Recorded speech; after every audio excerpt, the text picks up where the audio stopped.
There. Oh,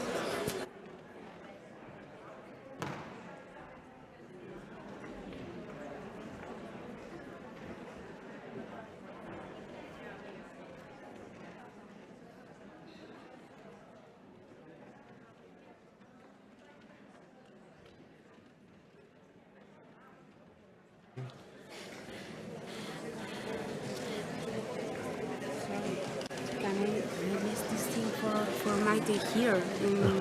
Maite, Yeah. nice to meet you, Maite. Nice to meet you. Nice to meet you. It's a pleasure. Yeah. You. Agustin Marichu. Okay. Okay. Okay. Can I get the paper from Maite?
Buenas tardes. Good afternoon. Repeat. Buenas tardes. Good afternoon. Okay. I hope you're doing well. My name is Alexandre da Silva, and I'm the National Secretary for the Rights of the Other Person, as well as the President of the National Council for the Rights of the Other Person. Moving forward, the Youth Congress program, we will now begin the plenary for strengthening peer support and collaboration. Today, we are joined by our distinguished guests. Kathleen Brescher, a researcher at the John Richard Center for Rural Research, La Trobe Rural Health School in Wodonga, Australia. Thank you. Leandra Dal Ponte, Federal Deputy for the States of Paraná, Brazil. Thank you. Maite Peña Lopes, Deputy for Care and Social Policy on Provincial Council of Guipúzcoa, Spain.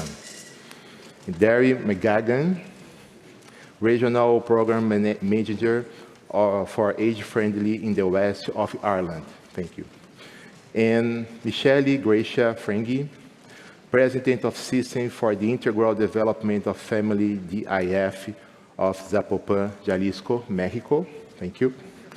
And Augustin Martinez Molina, General Coordination for the Studies and Technical Support at the Institute for the Early and Social Services in Cerso of the Government of Spain. Our session will be 1 hour and 30 minutes approximately.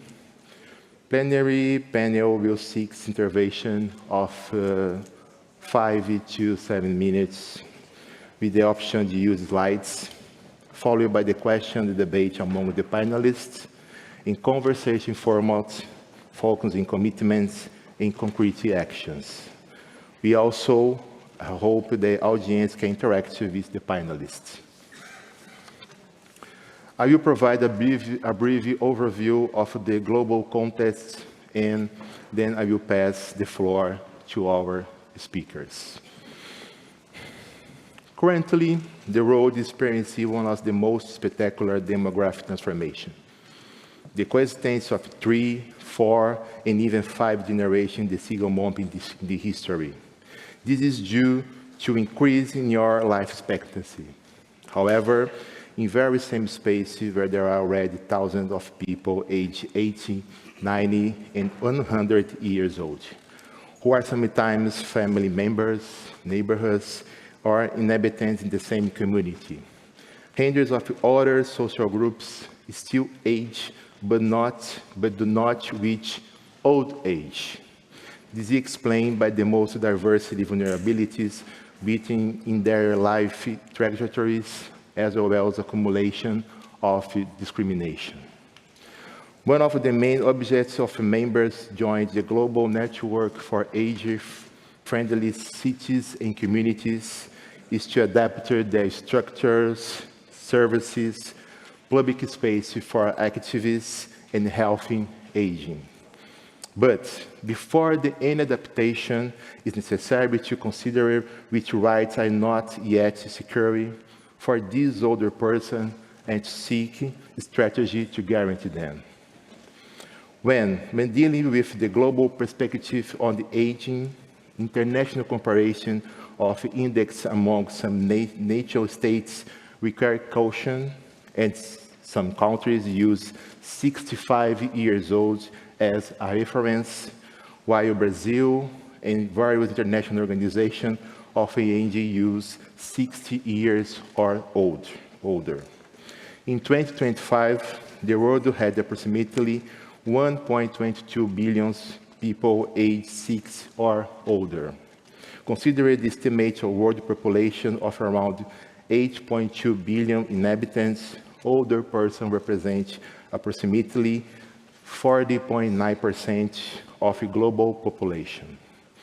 Building societies for all ages requires the continual strengthening for collaborative networks capable of mobilize different stakeholders around the promotion and protection for the rights of the older persons.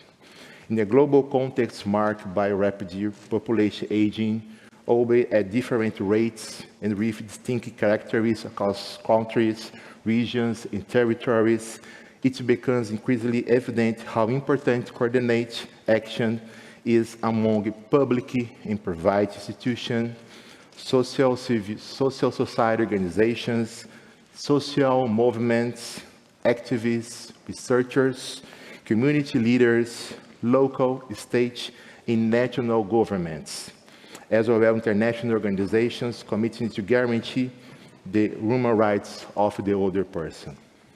The promotion of activity, health, and dignity, and citizenship based on age demands collective and coordination action based on recognition that aging is a social achievement and a human rights that must be ensured for all people, respecting for diversity and plurality, old age.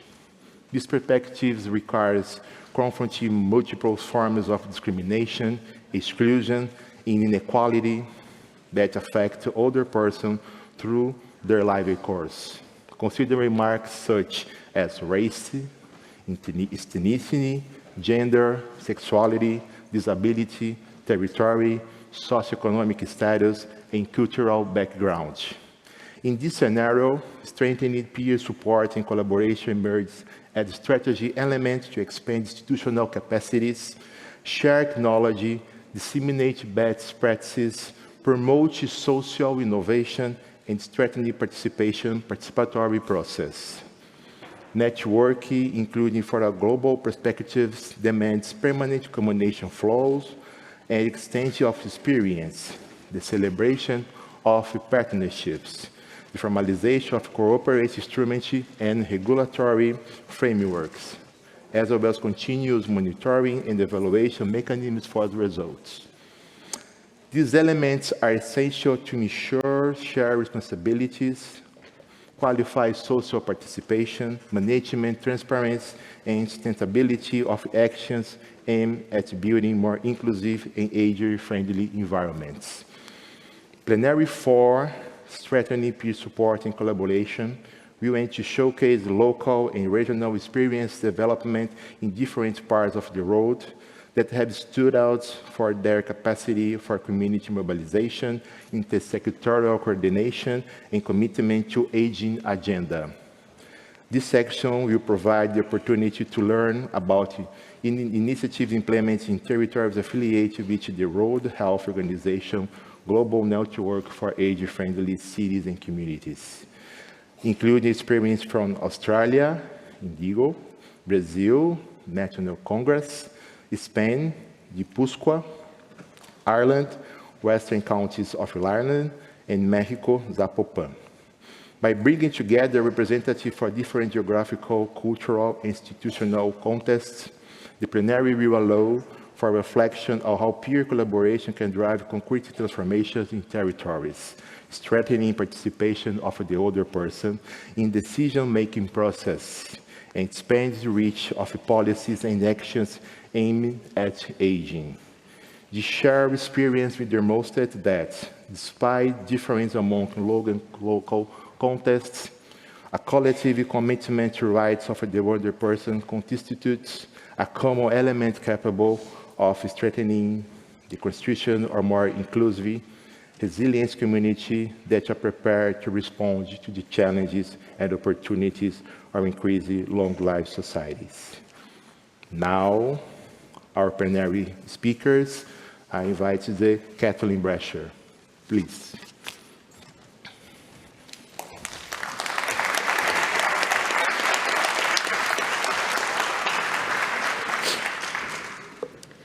Buenas tardes. Good afternoon. It's a pleasure to be here this afternoon and to speak on the topic of peer collaboration, peer support and collaboration, which is obviously critical to all of our work. Could I have the slides for Kathleen Brasher, please?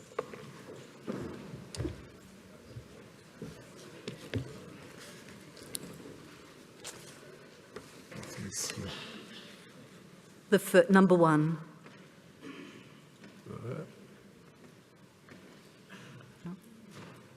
Yes. Yeah. Lovely. Thank you. Yeah. That's the best. Okay. So what I'd like to start off with is just describing the context in which I work and describe some of the work that I've been doing in one part of our age-friendly North East Victoria. So I live in North East Victoria, which is a tiny part of the state of Victoria in Australia. The region that I work and live across is about the size of Wales, and I say hello to the people from Wales that are here today. And it has the population of about Iceland. So the population density is quite small. The communities are quite spread out. We have a large number of small towns and hamlets. The region is bounded by what we call the Alps. They're Australian Alps. Our highest mountain is just under 2,000 metres tall. We do get snow. We have ski fields. The area is predominantly agriculture. We have two major wine industry areas there, as well as cattle and dairy farming. But like all farming communities, like all country towns, they're often in decline. The population is about 42% of most of our small towns. The population is over 55. We tend to use 55, but it includes our First Nations people who have such a low life expectancy, much lower life expectancy. So the work happens across this geographical space, and we call it age-friendly North East Victoria. It's also in the years that I've been doing this work has been subject to 3 1-in-100-year events as climate change impacts us. We've been hit by 2 major bushfires that raged for weeks on both occasions and really led to loss of life, loss of property, loss of infrastructure, and put a huge burden on those community resources. And that was followed by flooding that again took out major infrastructure, and like all of us across the globe, we were affected by COVID. So it's within this context and across this geographical space that I want to talk about one of the particular projects that's in an initiative of age-friendly North East Victoria, and that's developing a regional approach to develop integrated care What we wanted to do was to have all of the local government, health services and community services work together to provide seamless care from the community right the way through to palliative care and the care that families require after the death of a family. So we started off developing a 4M, what we call the Indigo 4Ms framework. It has ICOPE, WHO COPE embedded in it, and that was co-designed with over 60 clinicians and 20 older people who worked over a 2-year period to develop that. We then got further funding, this time from our federal government, to answer the question, how do we encourage older people and health workers to use this framework? Very good frameworks often sit on shelves. So again, we ran a co-designed series of workshops. We had about 60 people, equal numbers of older people and health and community services. And some of those health services brought people from aged care to those workshops because we really wanted to get some diversity of the needs of older people in this group. While we were funded from the Commonwealth Government to develop a model of care, the co-design team said, we don't want a model of care. We want communication tools that help us translate this framework into an everyday conversation that we can have with ourselves, with our families, with our co-workers, with our health and social care providers. So we have these 2 tools. We then went on to say, let's implement them. Let's see what happens if we implement them. So again, with funding from our Commonwealth Government and funding from a philanthropic organisation, we've been implementing these tools in primary care in attached to 5 rural health services.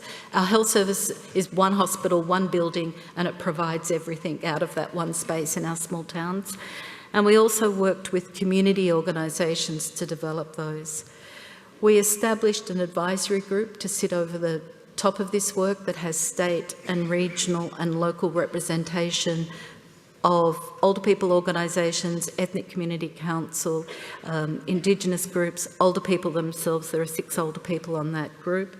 And we set about trying to collaborate on developing this work between community-based services and health services, and within those community-based services and within those health services. So the work has been complex. It hasn't all worked. We've had some complete loss of contact with some of those community organisations, and I'm happy to talk about that as part of the panel. And we've had some great successes as well. But it's really been trying to understand deeply and richly how each unique small community has the ability to come together using, obviously, the existing resources that we have. So we have a website, we have all of the information and the reports, and the tools are freely available about how this work operates. And I look forward to conversation about the collaboration nature of it. Thank you.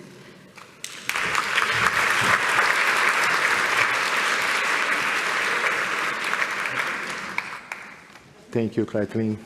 I didn't make the question first. So now we have the Leandra Del Ponte. Como parlamentária e como gestora, ustedes ha ocupado espaço. You are an MP and a policy maker, and you have worked in decisive forums in Brazil. Movimentos políticos e de marcos normativos que We're very sorry, but the chair is speaking Portuguese. We will resume interpreting as soon as he speaks either Spanish or English. Por favor.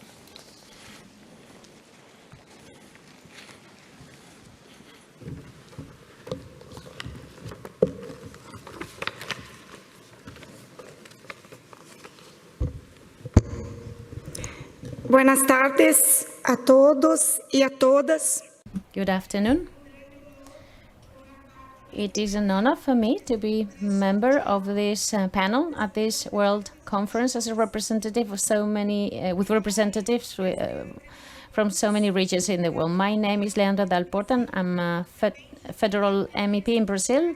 I was also the first Secretary of Policies for Older People in the state of Paraná.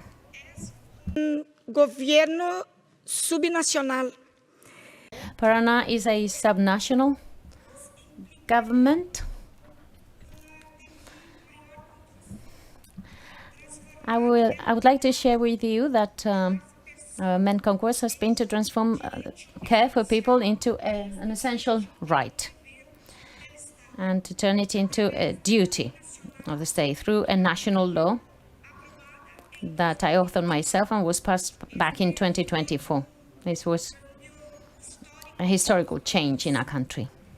We're very sorry, but the speaker is speaking Portuguese, and we don't speak Portuguese in the English booth. Unfortunately, we'll try and translate as best we can. So, we have in Brazil 399 municipalities and a population of 12 million. Since 2018, Paraná has been referenced in the Age-Friendly Cities and Communities Network. Paraná is a state in Brazil, the state of Brazil that has the highest number of cities committed to this agenda. In 2025, Paraná became the first state in South America that was certified by the WHO as an age-friendly state. In Paraná, we have 1.8 million of older adults. In 2022, we observe an increase by 71% in this figure, in the number of people that are older than 80 years of age, versus 2010, the 2010 census. Since 2027, Paraná will have more people that are aged more than 60 than children and teenagers under 14 years of age. So, in this context, we wonder, are we really prepared to live that long? And are we ready to take care of our older adults? Paraná is the only state in Brazil that has a governance structure that includes policies for older people. This structure is made up by three main pillars: who does things, who pays for things, and who controls things. So who does things?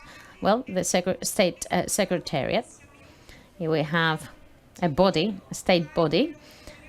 We also have state funding that is giving out to municipalities. And who controls all of this? Well, there's a council for the defense of the rights of older people. All municipalities have a fund and have a municipal council for the defense of the rights of older people, which guarantees the participation. The public policies need funding. Over the past 4 years, more than $16 million were earmarked by the government of the state of Paraná to municipal funds for older people.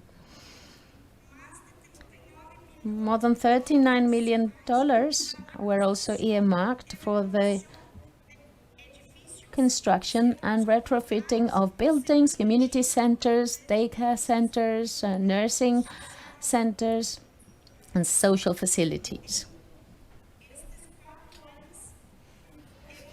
Over the past 4 years, we have come up with an innovative legal framework in Paraná that is, or you see up on the screen. I would like to highlight the implementation of the program Age-Friendly Paraná. And there's also a grant for caregivers. Our strategy started with the passing of a state law, which is translated into the program you see up on the screen, Paraná Amigo da Pessoa Idosa. And here we have activities that fall into three pillars: caring for older people, strengthening the families and preparing the cities, getting the cities ready. And this is aimed at promoting an active and healthy aging and looking at care as a right. This is in line with the WHO 8 domains, for age-friendly cities.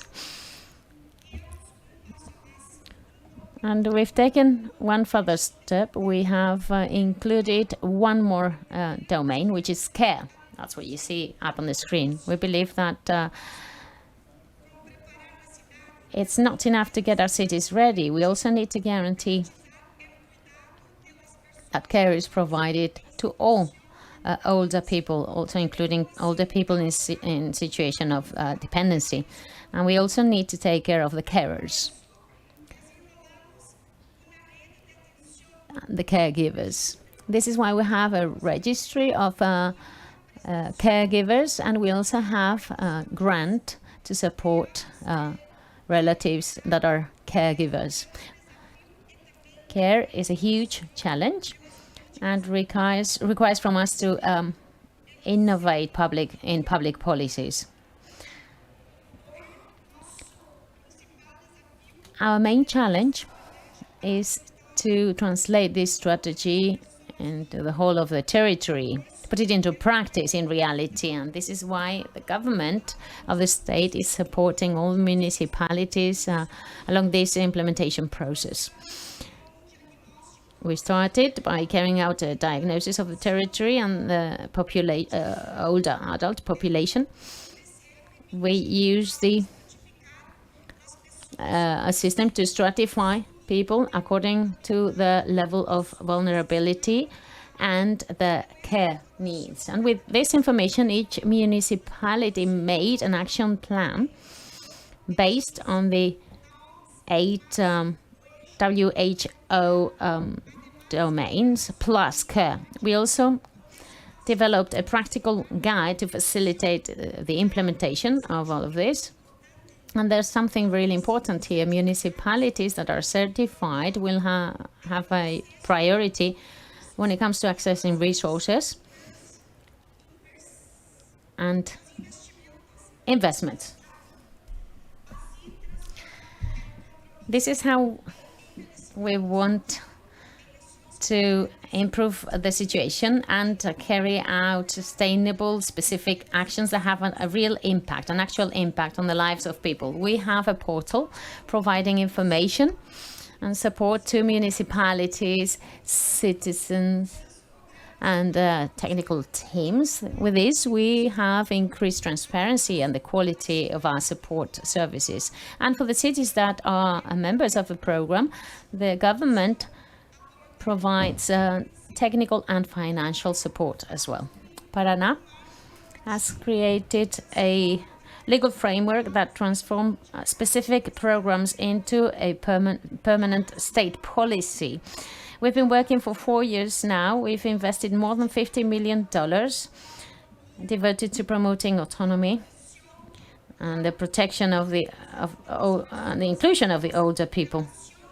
Each initiative has a common objective, which is to guarantee respect, dignity, participation, and equality of older people. Laws transform rights into guarantees, investment transform policies into realities, and care transforms our lives. Thank you very much indeed.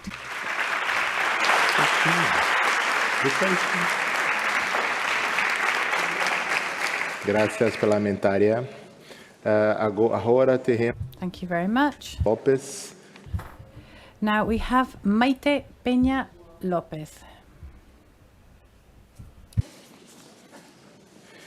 Busco apresentar uma rede consolidada de cidades e comunidades amigáveis. Em sua valoração, que fatores considera fundamentais para fortalecer a cooperação? So in Guipúzcoa there is a plan to care for older adults, which involves local governments and the regional government here in Gipuzkoa as well. So she's here to tell us all about that.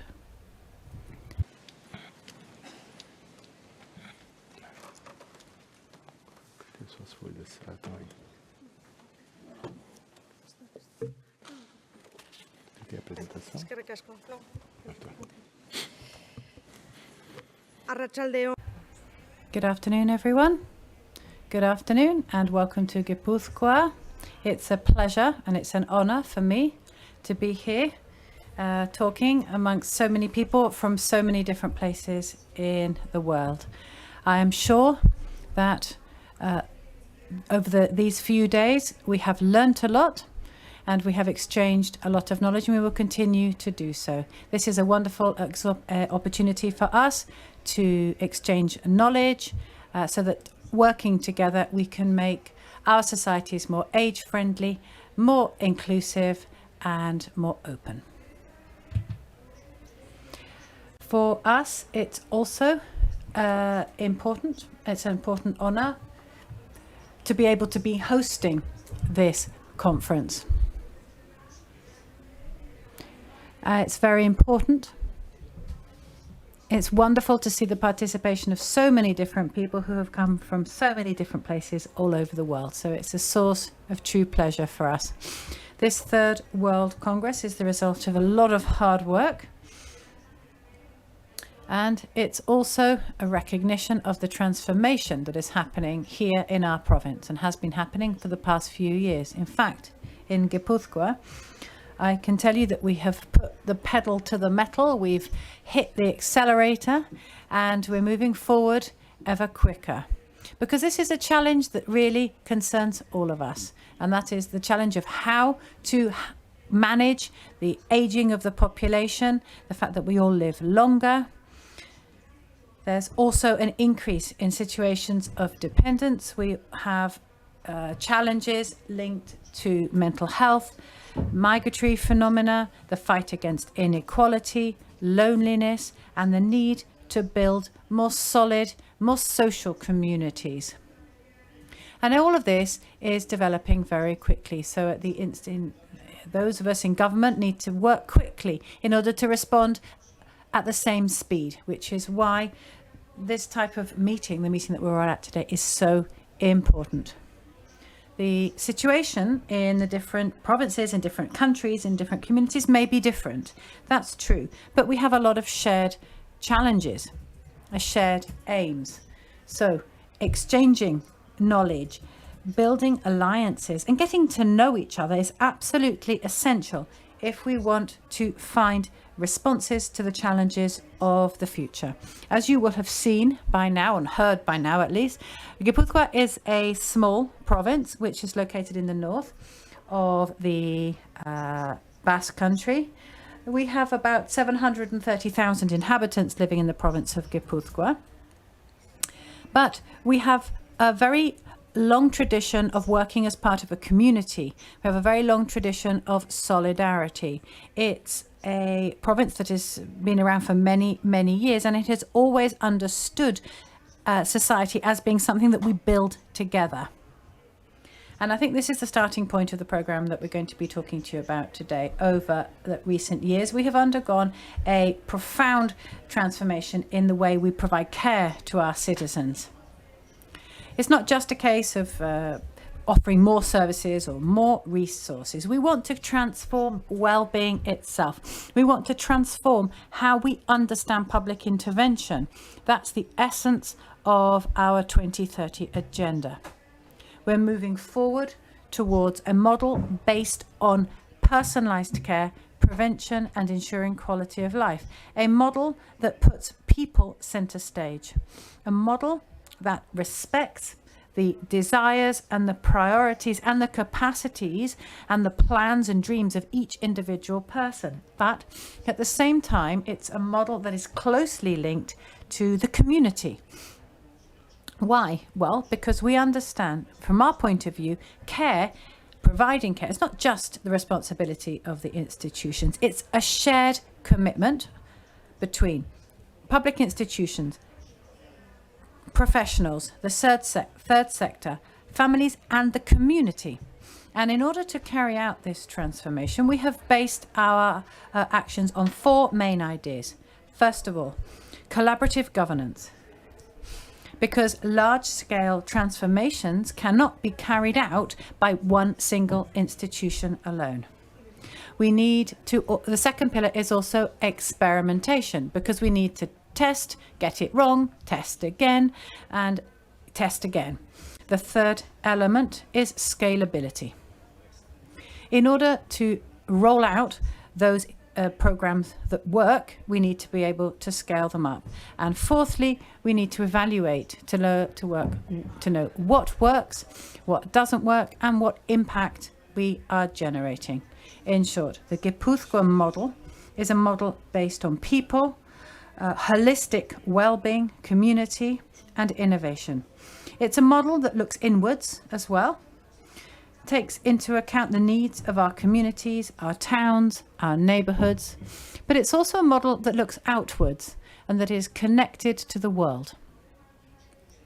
Over recent years, we have built solid networks of relationships with different territories in Europe, such as Lisbon, Dublin, Vienna, Denmark, Belgium, Singapore, Thailand further afield as well, and Madrid, with which we have shared different experiences. And over the coming days and the coming years, we will continue to expand these networks, because the challenge that we are facing is too big for us to try to respond to it alone, which is why I think the title of this session could not be more appropriate. We need to strengthen peer support and strengthen collaboration. We've learnt a lot over these past few days, and I'm sure that you are also learning a lot, and I hope that you will take home the messages that we're sending out from here in Gipuzkoa and understand the work that we're carrying out here, because we all share the same aim, the same goal. We're all living longer, we all want to live better, and so we need to build age-friendly cities, cities that are friendly to people of all ages, environments that will foster intergenerational bonds in societies in which each and every person will be able to pursue their dreams and desires with dignity. To finish, I would like to thank the WHO, the driving force behind this conference, a sponsor as well. I would also like to thank all the organizations who have helped to organize this conference, and all the professionals and experts who are here. Thank you very much for having chosen Gipuzkoa. Thank you for having shared your experience and knowledge, and thank you for all your work, so that together we can build more friendly communities for everyone, no matter their age.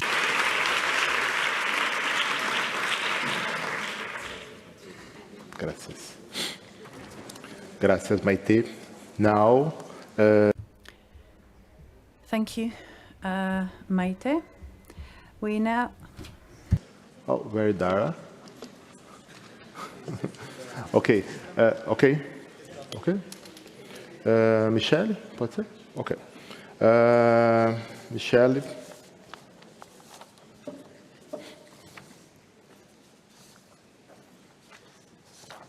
Zapopan ha desarrollado mecanismos de participação social e de correspondência. So he has developed mechanisms of co-responsibility in his town in Mexico. She has done all of this. From this perspective, she's going to be talking about the elements that are absolutely essential to try to mobilize local governments so that they can work to improve the lives of older adults.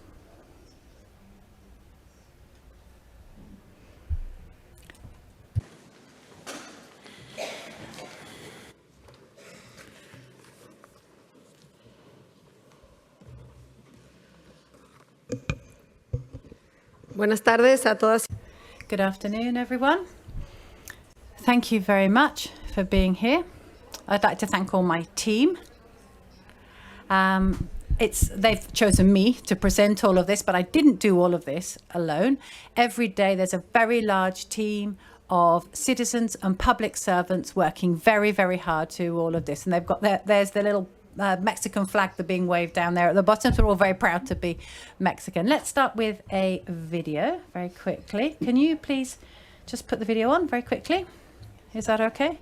So Themam Cares for those who cared for us, offering quality medical care accessible to seniors, including cardiology, dentistry and podiatry services, as well as a rehabilitation unit with post-surgical recovery, cerebrovascular rehabilitation and therapy for musculoskeletal injuries. And because we know that fun is key to a healthy life, we also offer recreational activities such as volleyball, basketball, billiards, bingo, dominoes, chess and Zumba.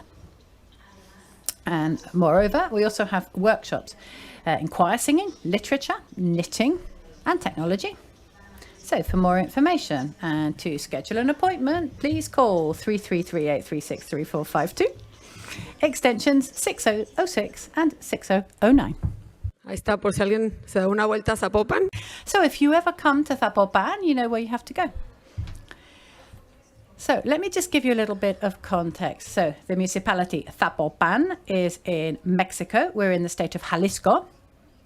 We are members of the age-friendly, the network of age-friendly cities, and we've been a member of that network since 2018. Zapopan is the economic driving force in Mexico. We have 1.6 million inhabitants living in this municipality, and of them, 12% are older adults. For me, this is one of the most important slides I'm going to be showing you, because this is our framework of reference, and this is how we work in the public policies in all the initiatives that we have set in motion in relation to older adults. We have two committees. One is the Advisory Committee of Zapopan, which is an age-friendly city. And then we have the Technical Committee of Zapopan. The advisory group is made up of people from academia, civil society, and most importantly, older people themselves. The Technical Committee is made up of public servants, civil servants, the government workers, for example. And there is a representative of all the different government departments involved in this initiative. And another thing that's really important, and we haven't talked about this very much so far, at least in the sessions that I've been attending, is in Zapopan, we have set up 86 community clubs. What does that mean? Well, throughout the entire area of Zapopan, we have 86 groups made up of about 50 older adults in each group, in each club, of course. So this is a group of neighbours, of people who live near each other, who get together once or twice a week, people who are there to accompany each other, to listen to each other. They can cry on each other's shoulders, but they can also celebrate the wonderful things that happen to them in their life. So it's a very, very important support network there. And it's important, another important thing to say about these clubs is that in each club there's a community leader. So there's someone who is managing it, who is advocating for different members, who's providing support, who will visit anyone who may be ill, someone who's there to stand by the side and support someone who's having a bad time of it. These leaders also serve as a bridge between what happens in the clubs and what hopefully we're going to be doing in the government. So these mechanisms, these formal participation mechanisms, they have specific roles and specific commitments. And in the clubs and in both committees. But the most important thing from my point of view is the fact that we carry out or we engage in active listening in our region. Just to give you an idea, I chair both committees. So my work is not just to make sure that everyone gets together. That's not my work. My work is to go out and to visit each and every one of these clubs.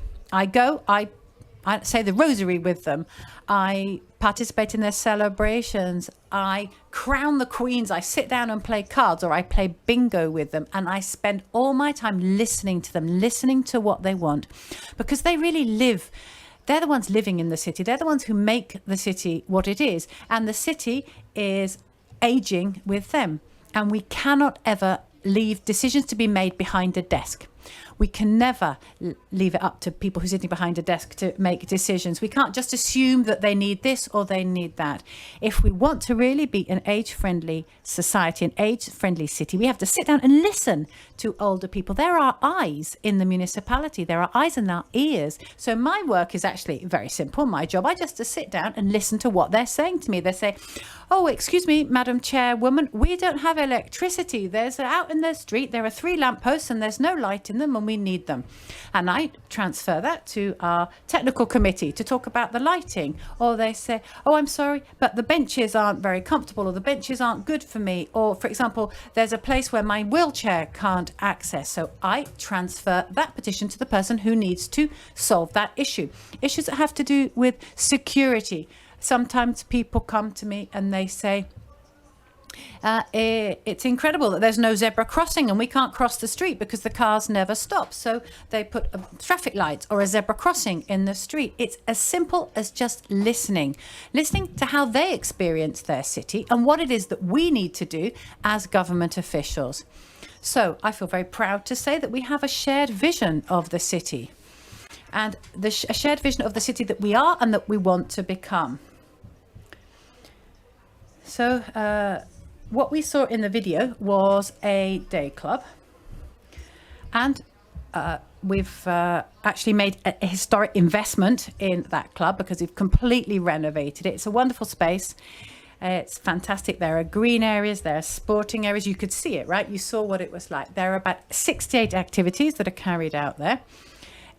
There's all different things going on all the time. There are 4 different service areas: health and caring for oneself, activation and development, community integration. And there's another area which is very important, which is the promotion and protection of the rights of older people. Because we have a delegation for the protection of children's rights, but we've seen that there's also a need to have a department which actually focuses on the rights of older adults, because their rights are violated day after day. And it's actually quite terrifying how often that happens.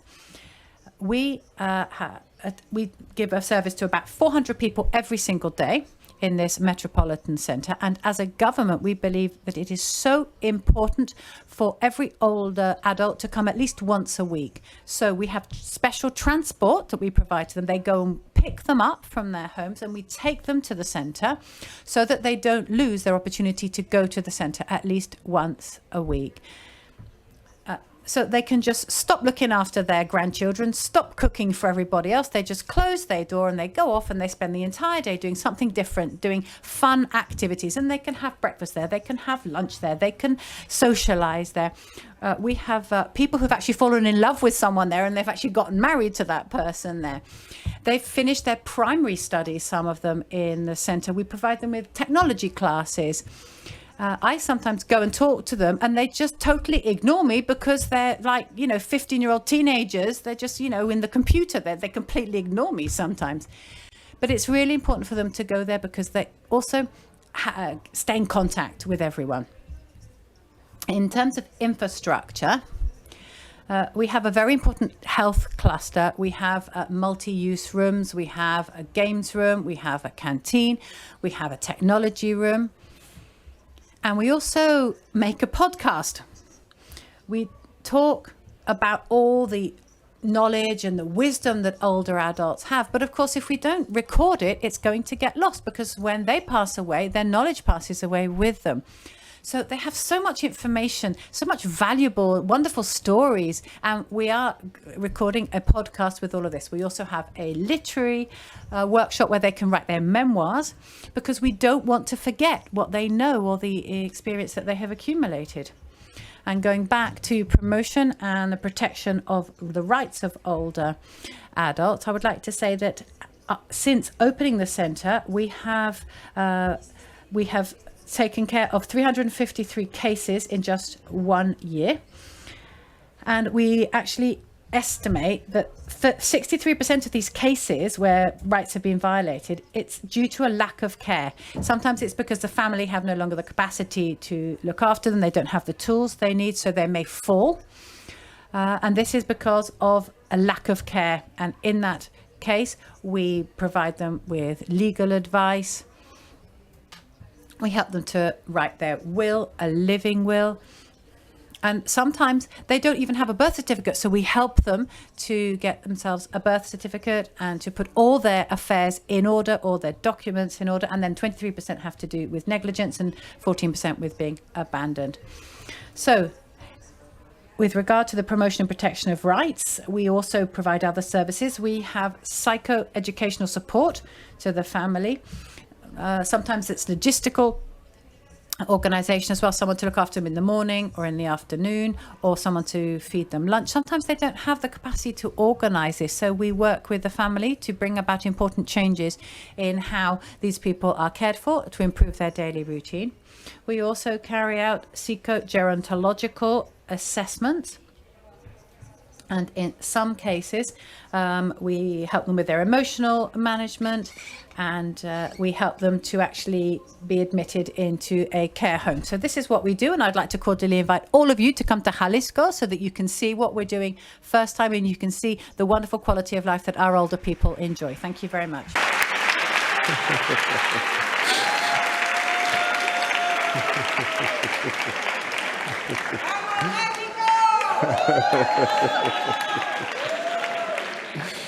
Yeah, very nice. Now, Darren McGuigan. We know that age-friendly Ireland is frequently recognized as international reference due to its coordinated national structure, the older people councils, and the multi-sectoral coordinated action across the country's counties. In your assessment, what lesson learned could Ireland share regarding peer strategy and collaboration between cities to guarantee care for older person?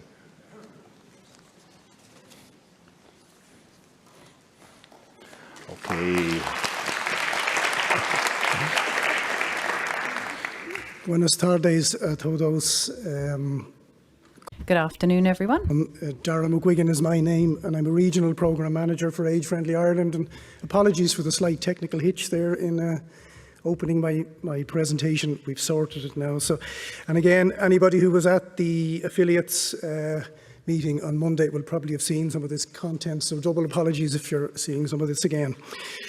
So I work with Age Friendly Ireland, and Age Friendly Ireland is a shared service of local government which supports the rollout of our age friendly programmes across all 31 local authorities in the Republic of Ireland. Ireland is a small island off a bigger island off the coast of the European mainland, and it's affiliated with the European region. We have a population of approximately 5.5 million at the last census. And statistics from 2024 say that there would be approximately 833,000 people aged 65 and over, which is just under 16% of our population.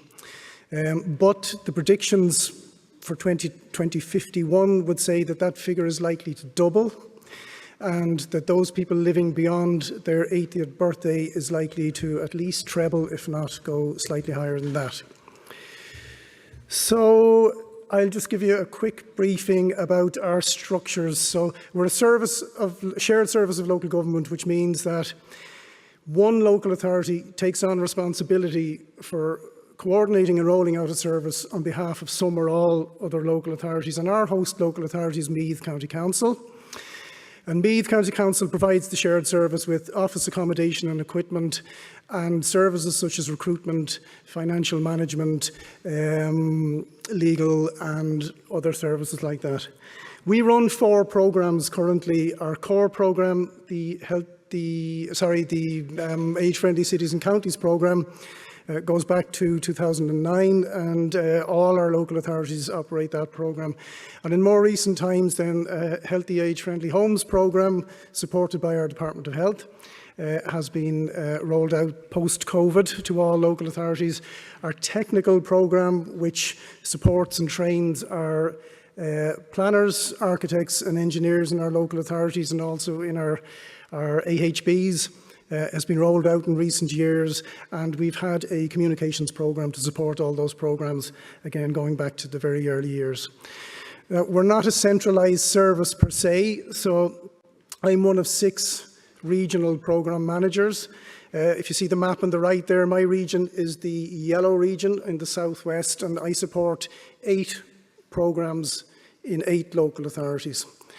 I have 5 colleagues who do similar roles in their area, and as well as having the core programme responsibility, we also have what we call a thematic lead. And I'm fortunate enough that my lead is the international exchange, and I suppose since I took up the role 18 months ago, I've been engaging with the global network on behalf of Age Friendly Ireland and our constituent counties, which are all affiliated to the programme as well. So I thought this evening that what we might have a look at is how our journey in Ireland over the last 20 years has corresponded with the World Health Organization and the global network journey. So when Dr. Kalachi made reference yesterday to, I think it was 35 cities were participating in the original study, and Dundalk in County Louth was one of those 35 cities, and it was under the auspices and leadership of the Dundalk Institute of Technology. And shortly after that, an organisation called the Ageing Well Network was established in Ireland, and one of its roles was to explore how we could create age-friendly communities. And with this in mind, we started with one county in 2009, our smallest county, County Louth. And over the course of the next 8 years, as part of our journey, that programme was extended to all 31 local authorities. In the interim, and in conjunction with the World Health Organization and the Global Network, we were lucky enough to be able to host the first Age-Friendly Congress in our capital city, Dublin. And in 2013, we rolled out the Dublin Declaration of Age-Friendly Cities and Communities, which mayors signed up to. Our organising structure changed in 2014 when Age Friendly Ireland came into being.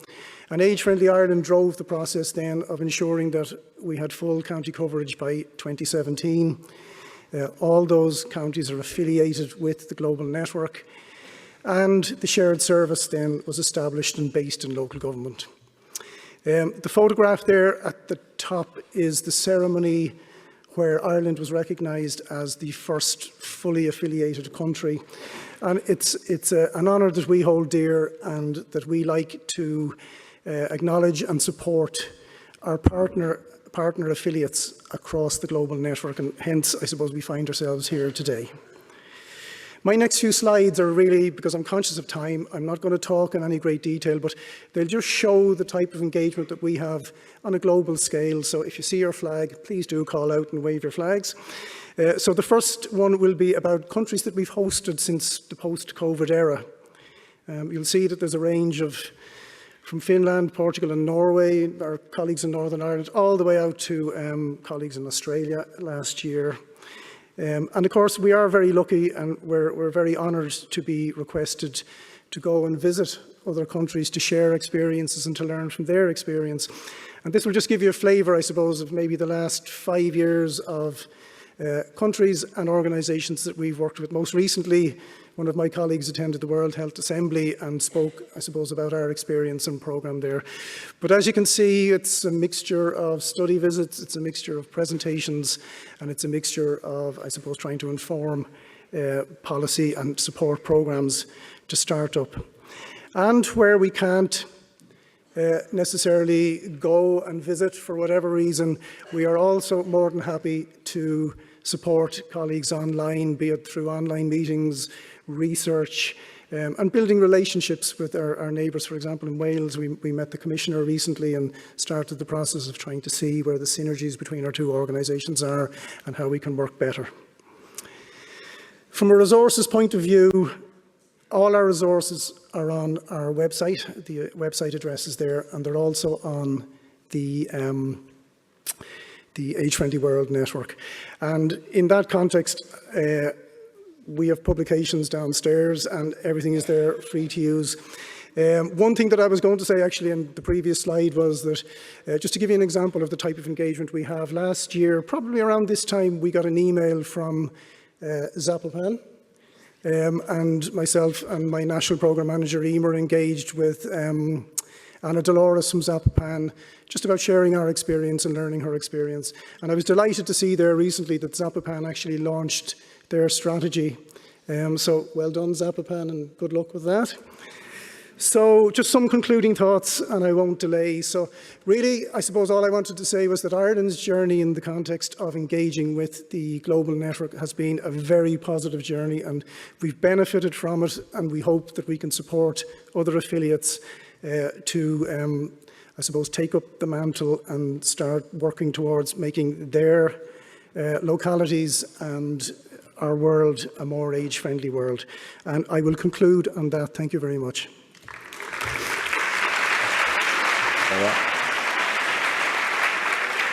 Thank you, Dara.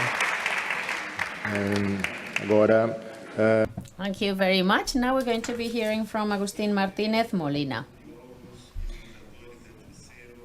He's one of the organizers of the conference. Can you talk to us about your experience organizing a conference like this one?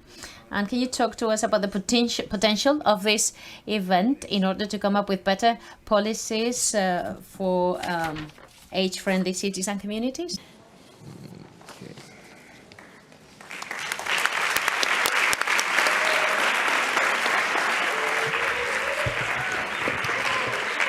Bueno,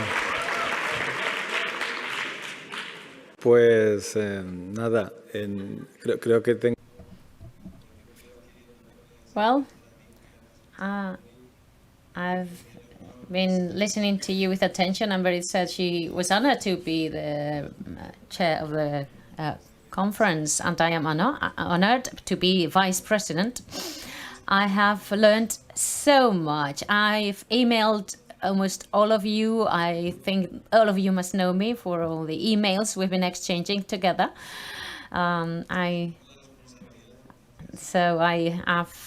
I've had the responsibility, and it's really my turn to thank you all. More than 77 people have contributed directly to this conference.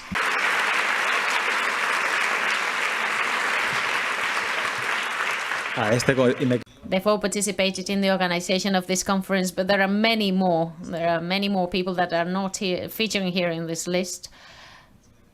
We have a responsible for content of IMSERSO. For instance, I also see Begoña Apache here in the audience. I see people from the scientific committee. I see Margaret, I see Irina, and so on and so forth. This is a long list of people. So thank you all. And thank you for your effort and your hard work.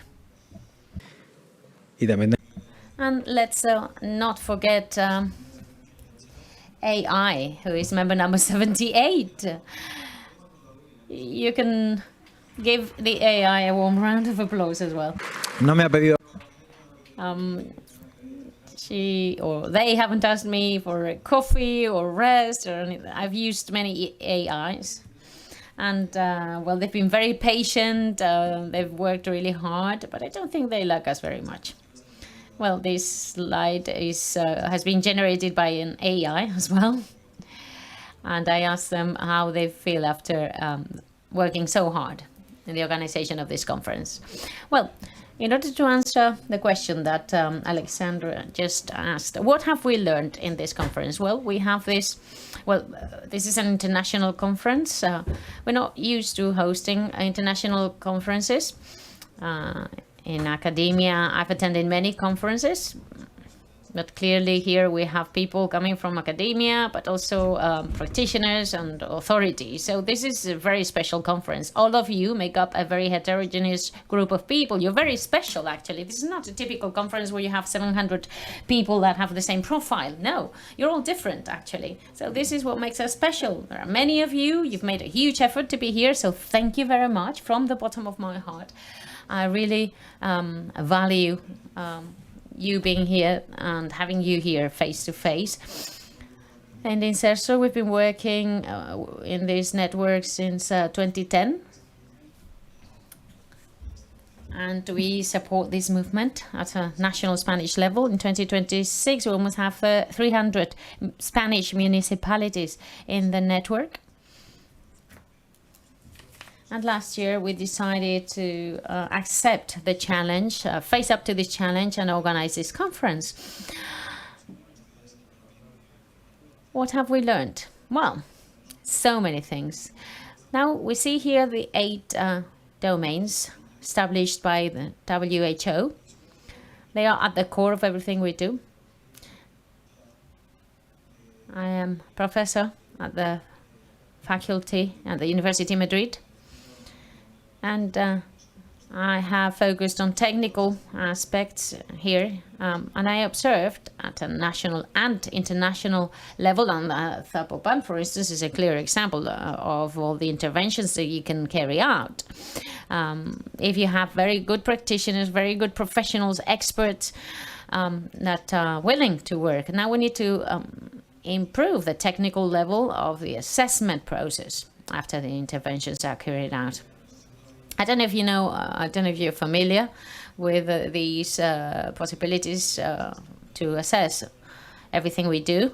The most widely spread one is the one by Jeroen and Joost from the University of Applied Sciences of The Hague. This is a tool that has 23 items to assess all 8 domains established by the WHO, and they've added one additional dimension, which is economy.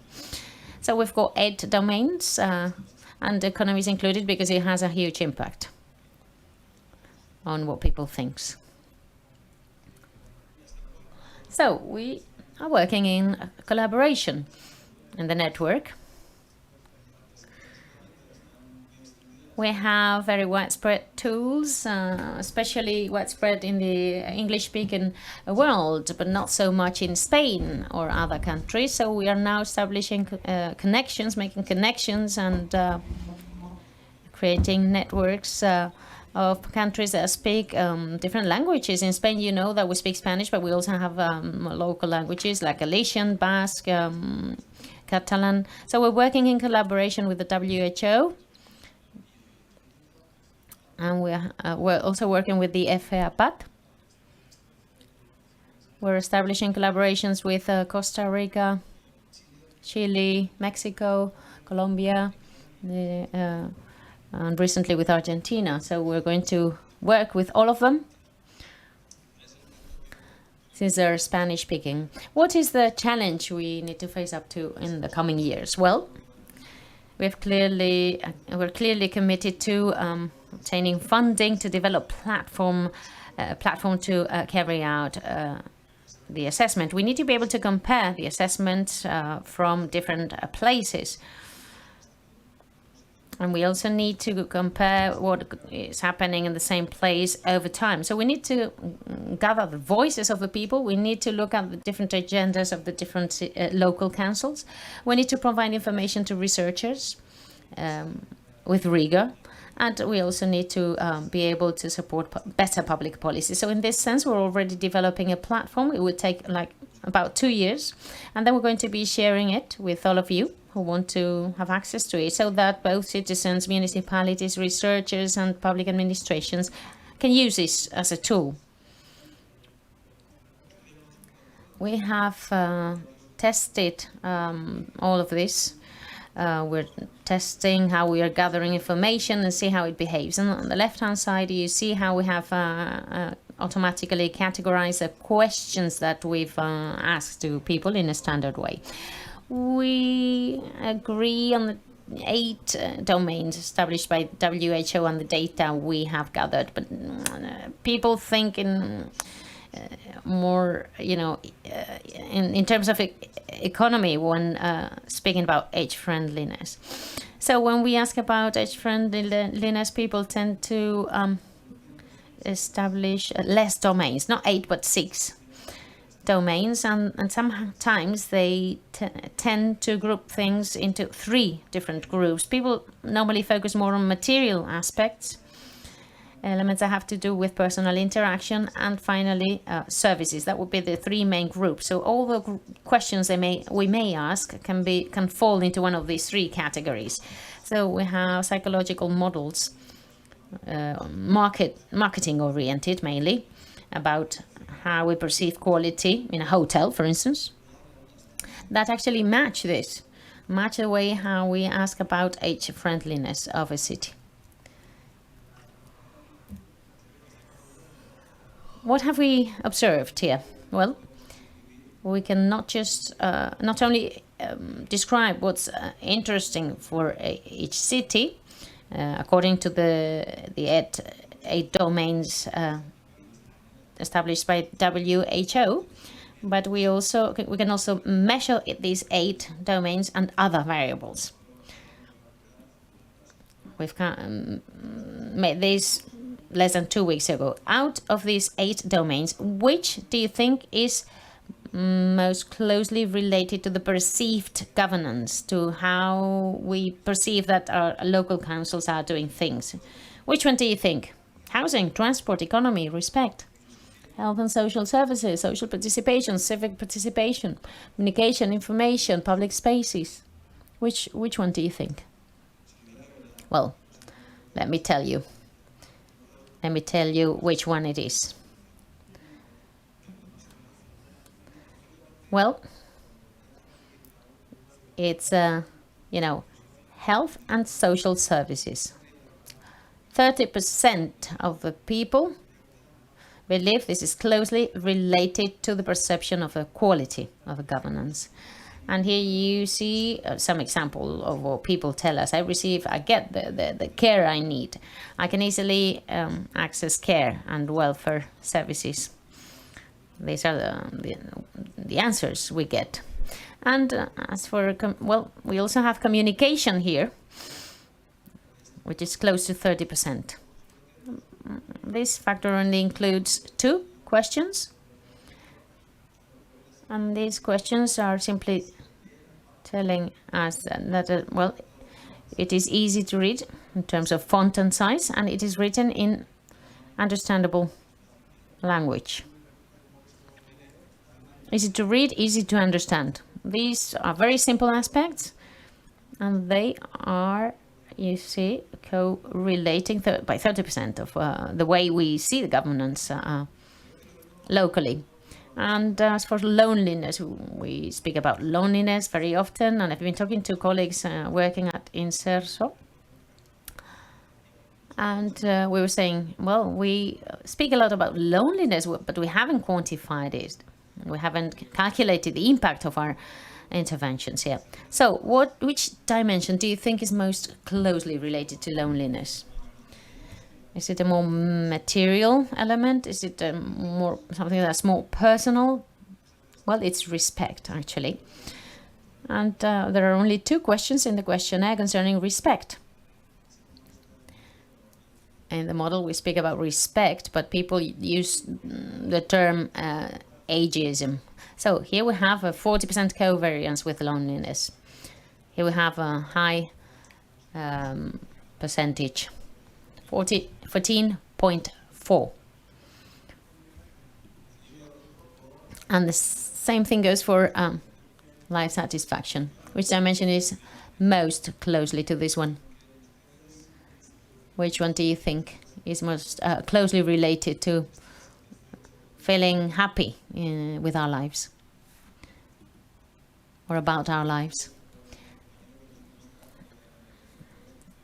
Josh is not here, but he would laugh at me if he could see the answers. One would be economy. There are 2 that are very closely related to how happy we feel with our lives. So economy, do I have enough money to cover, to meet my needs, or do I live well on my income?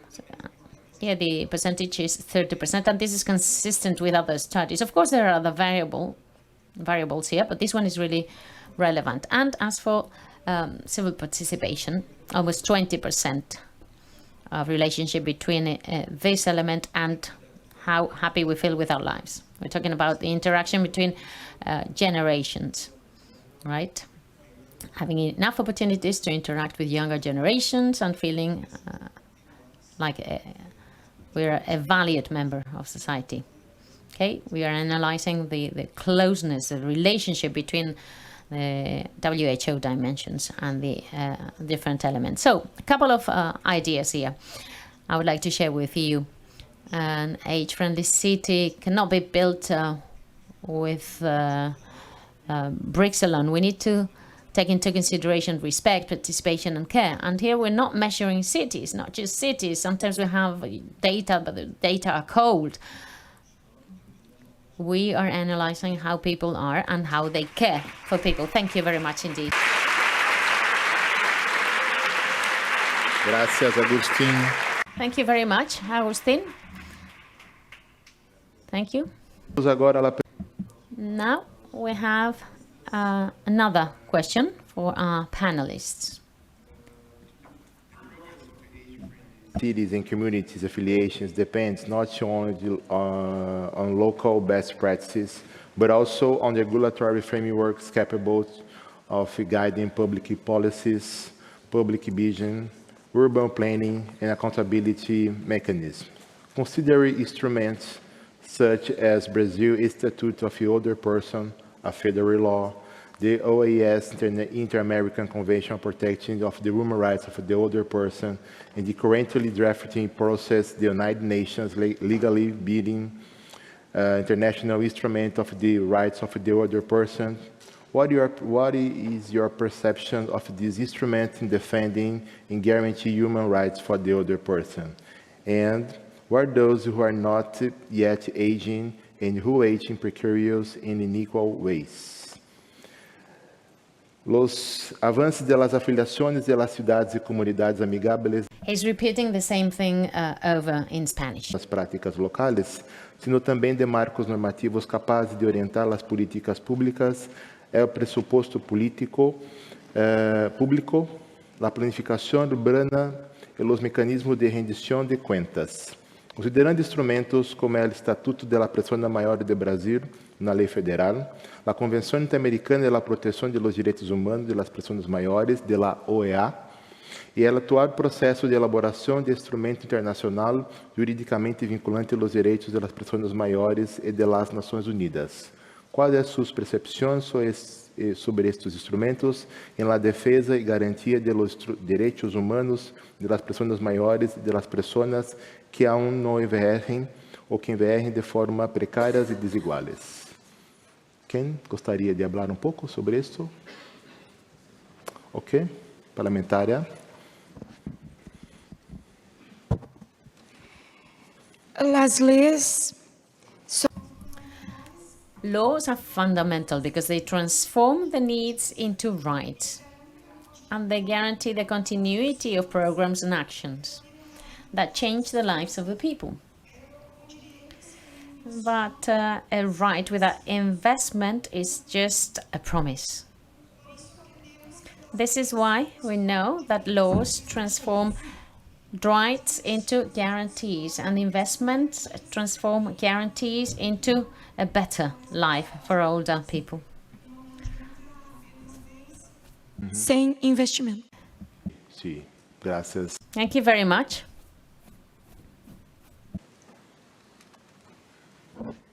Sí, un poco. Obviously, I totally agree with this. I think that laws guarantee rights. And I also think that without public investment, you cannot guarantee anything at all.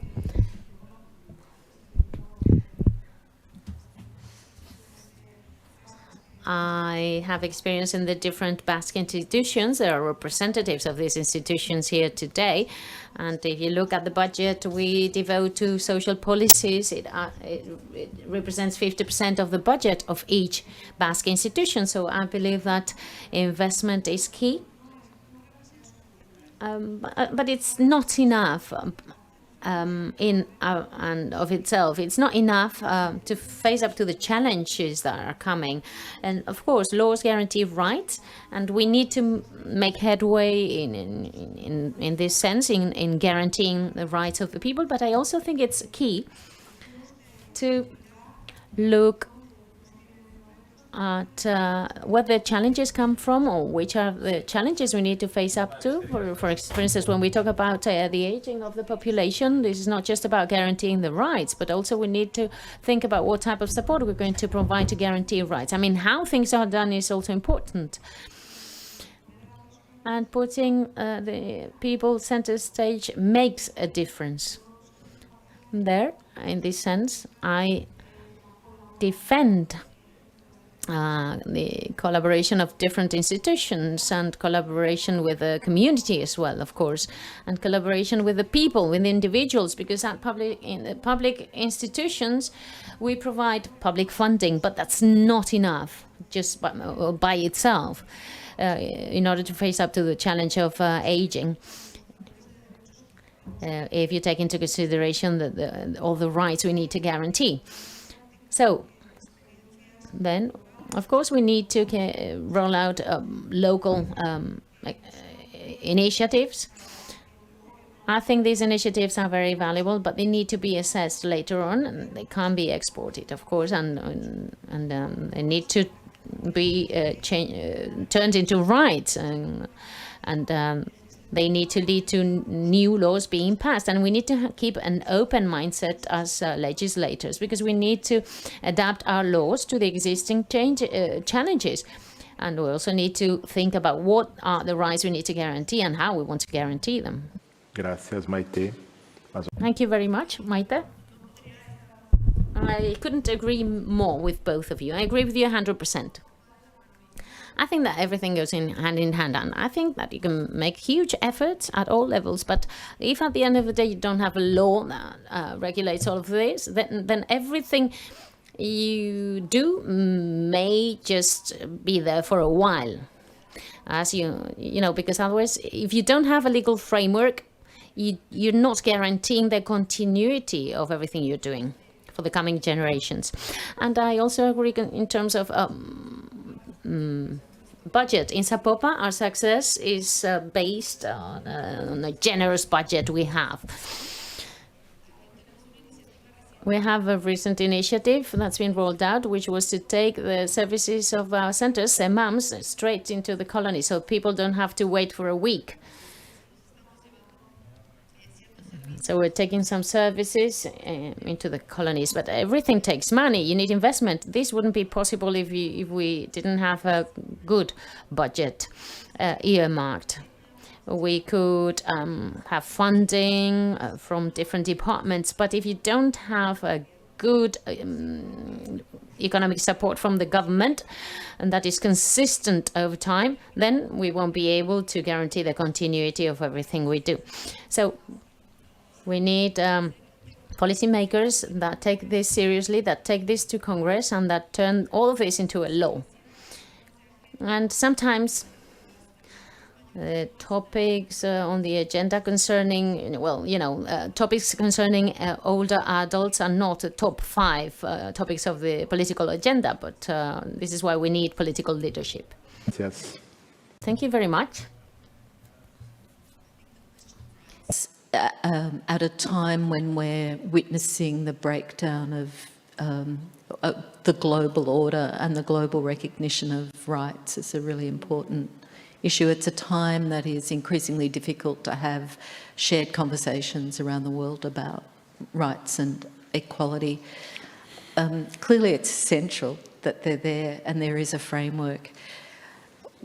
What I think is needed is a way of converting that language of the UN work towards creating rights for older people into a way that we can share in stories that we talk to in our communities. What does it mean for the communities I work with in small towns? How do you convert that language into an everyday conversation that all of us need to be involved in?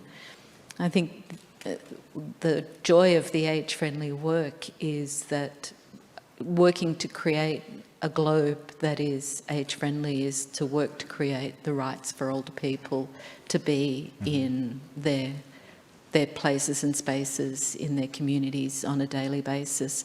So I think by working towards age-friendly communities, we're doing the grounding of that work, and the legal framework helps to ensure that it has some stability.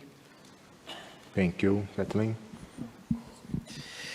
Nada, me recordaba This reminds me of my studies coordination unit. We are facing a historical moment because the first session of a working group that drafted the UN Convention on the Rights of Older People will be held in July in Geneva. We've been leading these type of meetings with our direct participation, and I'm sure we're going to take all the knowledge that we have obtained from this knowledge, and we're going to take it there to be even stronger and to have a better contribution. I think we've got time for one more question.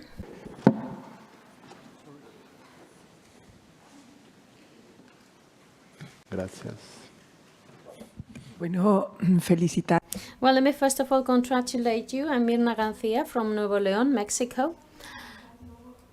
You were talking, I would like to know what you think about inequalities and the inequalities of older people and the different ways in which people grow old and the differences in legislation, which is something you've been mentioning when you were talking about the legal efficiency when it comes to protecting the rights of older people. But we are growing old in many different ways. Mais uma pergunta, depois passamos para os panelistas. Maybe one more question? Mais alguém? Sim, cá. Depois passo para os ustedes.